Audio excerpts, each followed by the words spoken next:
When the doubt gets loud, but answer that call.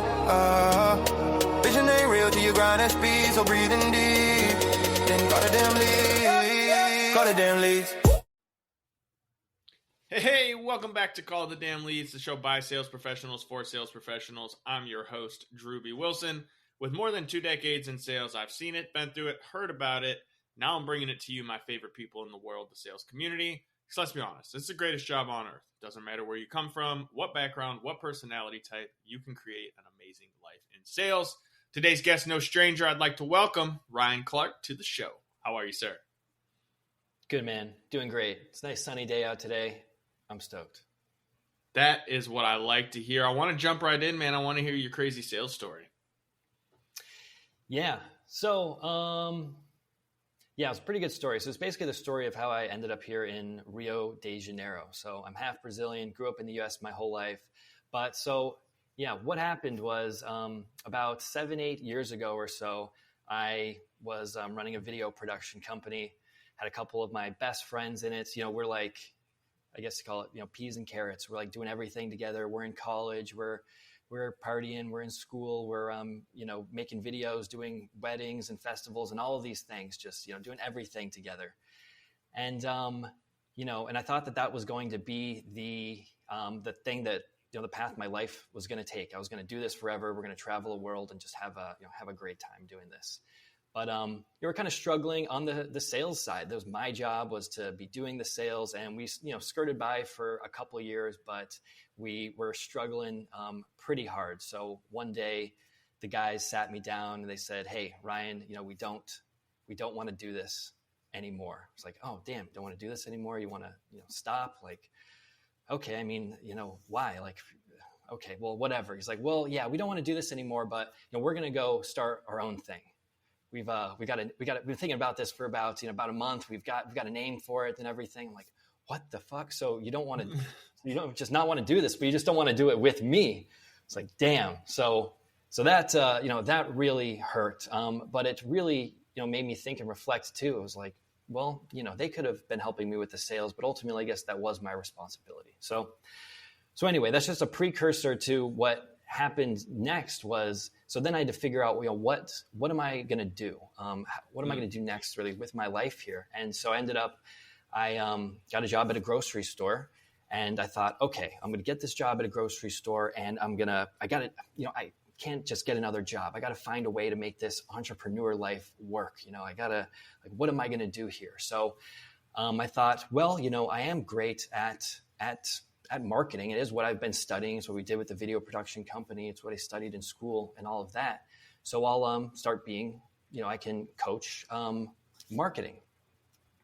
But actually, so anyway, so I was doing that, and I spent a couple years building up this audience. And I did all the things that you're supposed to be doing when it comes to, building up your audience on social media. I was commenting, 50 times a day, and having all of these coffee chats and just doing all of this stuff. And it really was having very little success. I maybe got like one client who made this great 4K deal. I'm like, wow, this is it. I finally made it here. But really having no success until I had a conversation with a lady who was a career coach, and she just floated this idea. She said, well, what if you did something where you helped people create 30 days of content, and you did it in a few hours? And I thought, that sounds like a pretty good idea. So then I messaged all of these people that I'd been talking to for almost a couple of years. I said, hey, got this thing. I'm calling it a content in an afternoon session. Basically, in a few hours, I'll help you create a content calendar, and I'll help you create a couple posts, and it'll be real cheap. So in a matter of a few days, I booked about 10 calls for people that were interested in this. I was like, holy shit, nice. So then I get on the first couple calls. I sold it. I just started selling for $500, and the first person said yes. I'm like, oh shit, okay. Then the next person, another $500, like, yes. Like, oh damn, okay, maybe I'll raise the price. Let's try $750. Next one, yes. And then, a couple no's, and then like, yes. I'm like, oh, okay, let's try $1,000. It's like, yes. Like, what the fuck is happening? And so this whole time, so I basically made like 10K in a matter of a couple weeks.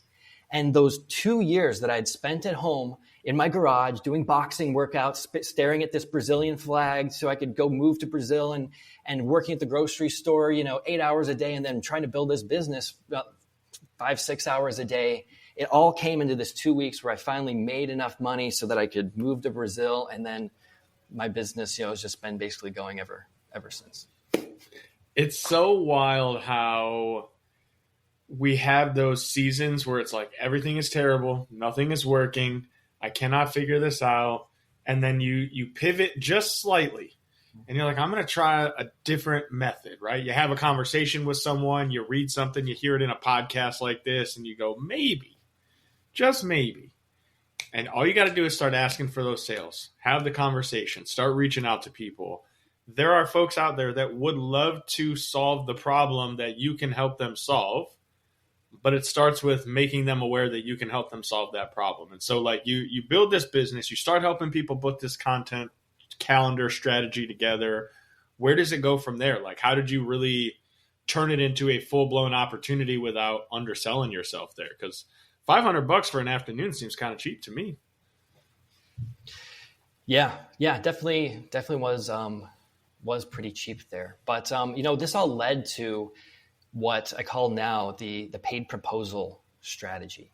And it's basically, so I spent a lot of time after that still every time I wanted to make a sale. So I went from, just content creation to lead generation and helping people with their sales funnels and all these kinds of things. And when I try to work with clients, kind of the traditional thing is, hey, you want to make a high ticket sale. You want to get something that's, $5K or $10K, and do all you can, get the right leads and have a perfect sales presentation, have a great pitch and think about all the objections and follow-ups and do all of this stuff to make this real nice, big, juicy deal.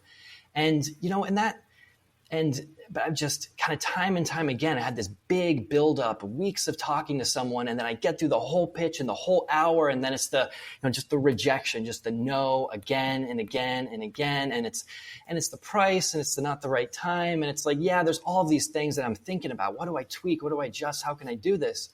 But then I thought back again to, well, damn, that content in an afternoon session, that $500, even that $1,000, it was so easy for them to say yes to. I got so many people. And then I had a couple of those clients that continued to work with me more. So I thought, well, let's try that again. Let's do it but let's tweak it a little bit. How can we make this offer so that not only are they going to easily buy, but then they're also going to upsell and continue to work with me? So that became the basis of this paid proposal, where you're solving a front-end problem that's really something that they need. It's easily, it's a low barrier to entry kind of cost. And it's something that doesn't take a long time to actually implement. Say you want to make it 2-3 weeks. But then part of that is you give them a 3 to 12 month game plan or whatever that is. So that it's, hey, you give them the thing, and then you give them the 3 to 12 month plan of how to implement the thing. So then you say, all right, man, you got the thing, you got the plan, you can take this and run with it, or you can get my help to implement this game plan that we just created together. So that just massively, that started working, getting more sales and getting lots of upsells from that as well. Yeah, that's really, it's really smart in the way that you structure the idea around give them some really good low cost value on the front side, and then help them understand where does that momentum go from there. And so what I'd be curious, from the messaging perspective, like how do you make sure people understand on the front side that they're solving that big problem and still being aware that there's more to come after that?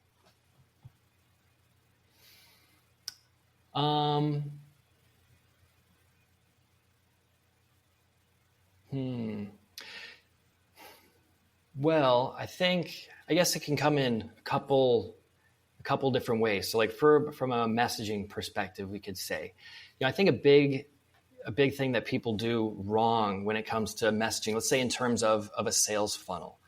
A lot of times sales funnels, they don't work. There's low conversions, or maybe you're getting people that, they sign up and they don't actually show up, or they don't want to buy, they're not serious, or maybe they just they get onto a masterclass, they don't want to do the next thing, is because they don't have Well, it's what we call the funnel first fallacy. Really, they build this funnel first because they say, oh, Tony Robbins' funnel looks like this. Russell Brunson's funnel, it kind of looks like this. And he does a webinar and he structures his page like this. And, I'm kind of a marketing guy too. So let's use some of the language that they do and do all that. And so they kind of build that funnel and they use messaging that comes from lots of other different similar people. And so it ends up being really kind of generic messaging in a funnel that is disjointed, that doesn't talk to each other. It's the same kind of, hey, you have this problem, I have this solution. It's like a shouting kind of match. And the message is just the same. The ad is the same as the landing page, is the same as the master class or whatever. So it doesn't have a rhythm that makes people move. So when we think about sales messaging in terms of this funnel, we're thinking of let's say 3 core things when it comes to a funnel narrative. So on the front end, we want to use buyer angles that are speaking to solution aware prospects. So like we want to talk to the people that are in research mode right now, where they're actively thinking like, hey, what is the thing that's going to help me? And how is this thing going to be different and better than all of those other things that I've tried before? So what that's going to do, it's going to talk to people that have intent. Then they're going to think, oh, wow, yeah, I have tried, if I'm a salesperson, I have tried just like all the like the meditation and the woo-woo stuff, and that didn't really do anything. That didn't actually give me any structure. Or, yeah, I did try listening to the sales guru, and he gave me all these generic templates, and that didn't work. And didn't give me the actual, energetic stuff I need. So, they're calling that out. That sounds interesting. How's this going to be different? And then on the next level, then we want to talk about the root cause. So when they get to that landing page, when we talk about the masterclass, we don't just want to say, hey, here's the solution to your thing. You want to be better at sales. Here's how you're going to get better at sales. It's on this masterclass with our methodology. We're going to help you understand the real reason why all of those things that you've tried haven't worked, or why those other solutions you may be considering, why they won't work. So now we're getting to this level of, oh, this guy really knows what he's talking about. He's like, yeah, that those things haven't worked for me. Oh, I get why that isn't going to work. And now I'm going to understand the real reason why I've been blocked and, whatever cool value they're going to give me. So then on that masterclass, then that leads to, well, what is the solution? And then that's what we call your big idea. So it's that now that you're one of the only few that have described the real root cause reason why shit's not working, now you're going to have one of the few unique approaches. You have one of the only approaches that's actually going to help them solve that problem. So then that pulls them through there. And then, and then you can sell that signature program. And then on the back end, we have your content. We have your content pillars that are, that are linked to those buyer angles at the front, so that, because 50% of sales happen on the back end in the list. So then you're continuing this kind of cycle where you're linking and then you're promoting a new masterclass every month with a different angle. So that's kind of how we see the movement. Yeah. It is. It's interesting. It's kind of like there's a lot of different ways you can get them there. It's just a determination of like what's the flow and the process that works for you, because every marketer, every program is a little bit different, and every audience is just a little bit different. And I love how you mentioned, people will get stuck in kind of that generic, kind of like everybody else, which is why they're struggling to convert, because it's the same thing as everybody else and it doesn't have that uniqueness. And I think that's the thing about marketing that's so important is layering in that uniqueness. And so, for you, like you've created a lot of these frameworks, you're creating these methodologies, as you mentioned. I saw one called the Cheetah Method, and just the name alone makes me curious. Like, what is that all about? Oh yeah, man, the Cheetah Method. That's what started the whole lead gen game for me, bro. The Cheetah Method. And it's like, isn't it crazy how stuff like these, especially with outreach, cold outreach, it's like things work 1 year and then it's like the next is just not working anymore. So, I mean, the principles behind the Cheetah Method still work, but to be honest, I don't use this method anymore. I have a way more God, I'm working my ass off to get cold leads converting here. It used to be so easy. But so the Cheetah Method the principles are the same. It's basically you want to give value first. So this is a DM method. And what I do in linked to the content idea was really have to have had great targeting from the beginning. I'm working with coaches. I'm looking for who is most likely to want to use content to actually market themselves. So I'm thinking Do they have at least 3,000 people in their following? Are they posting content consistently? Doing some research. Does it look like they have some kind of program or something that they're selling? And then I would use Sales Navigator to actually filter by people who are active in the last 30 days. So I do always. To me, that's probably could be the most important thing is the targeting, is talking to the right people. Because, amen. Amen.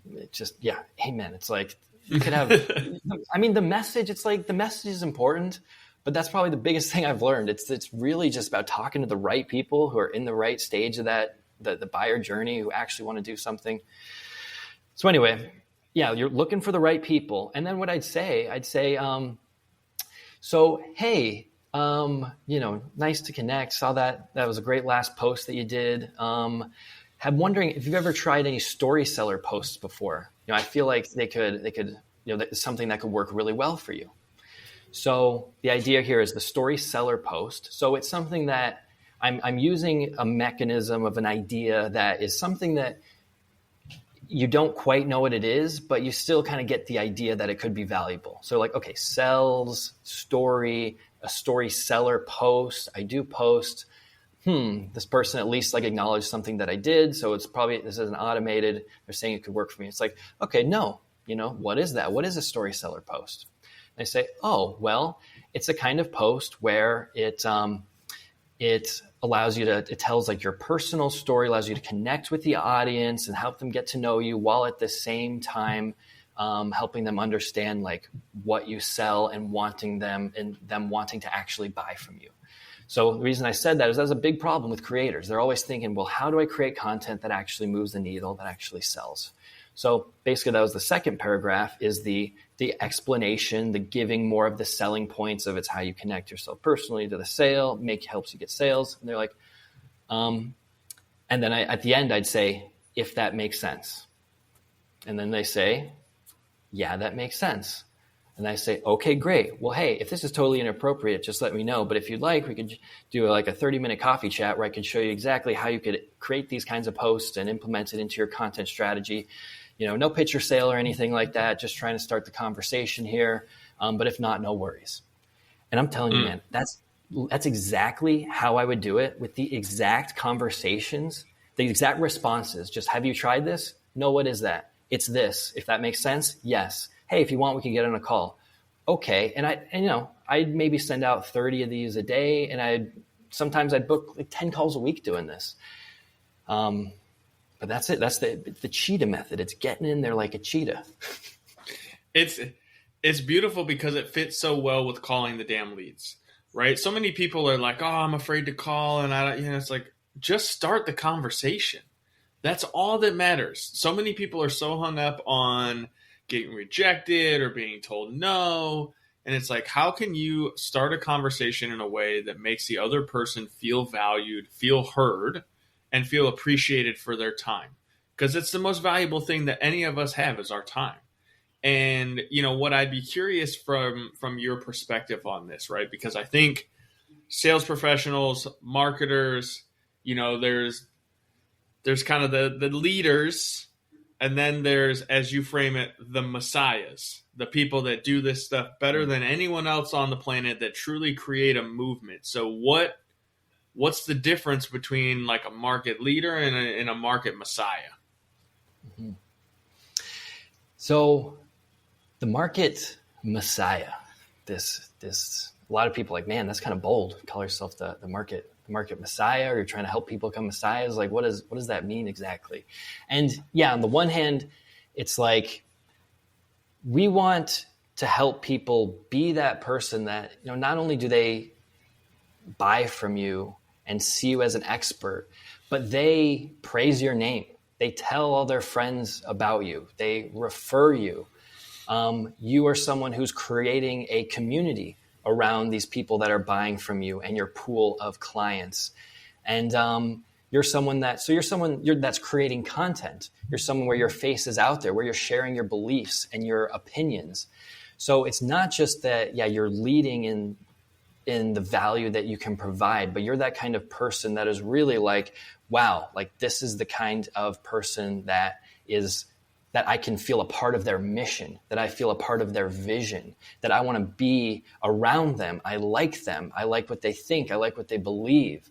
So this is the way that I'm trying to do marketing and that I'm trying to share with others is this kind of whole person approach to, yes, being great at your job and providing amazing value and helping your customers and clients be as successful as possible. But I think in this day and age, especially with AI and people being able to pump out ChatGPT articles left and right, like it's coming down to trust. It's coming down to there are a million options out there of people that are helping me. They all say that they can help me do the same exact thing. But it's just like, who do I like? Repetition of content. Who do I like? So we're trying to create these kinds of people, I think. Yeah, I think there's something to be said about creating those raving fans, right? The people that will scream your name, that will tell people about you shamelessly, that just want to support you, that when you start getting that done correctly, oh man, things just really start taking off in your business. And while we could probably nerd out on this all day, Ryan, I want to be respectful of your time. How do we come find you, follow you, check out more of your content? I'm sure this is just the tip of the iceberg on stuff that you can share with us. Yeah, well, if you really want, you can come down to Rio de Janeiro. I live by Copacabana Beach here, so we can have a little beachside chat and sip a caipirinha, eat some barbecue. Or, it's a little too far, then hey, Drewbie, come on, man. There's lots of sales, marketing opportunity out here. I don't know if you're single or not either, but hey. Yeah. So anyway, so that or LinkedIn. LinkedIn is my place. That's where I've got all my content and links, and I think that's the best way to help people get to know me. Love it. Well, you guys know what to do. Make sure you go find Ryan on LinkedIn, send him a message, tell him that you appreciated the show. Share this episode on social media. Tell the world about it. Maybe you know somebody who's like, they kind of suck at this process and like they need this. You don't have to tell them they suck, but send it to them. Say, hey, I heard this. It made me think of you, right? It's a value first approach to building a relationship with someone. And then go leave us a review, subscribe, check out all the other episodes. We have tons of amazing guests, just like Ryan, sharing their perspective around sales, marketing, growth. And maybe you've got your own sales story. I'd love to have you on the show. Head over to callthedamnleads.com/podcast. Send us all your details. Let's get you scheduled in. While you're there, grab a hat, grab a keychain, wristbands, shirt, swag, something. Share the movement because you know what to do. Go pick up the phone. Go call the damn leads. We'll see you guys next time. When the doubt gets loud, but answer that call. Vision ain't real till you grind at speed, so breathing deep. Then call the damn leads. Call the damn leads.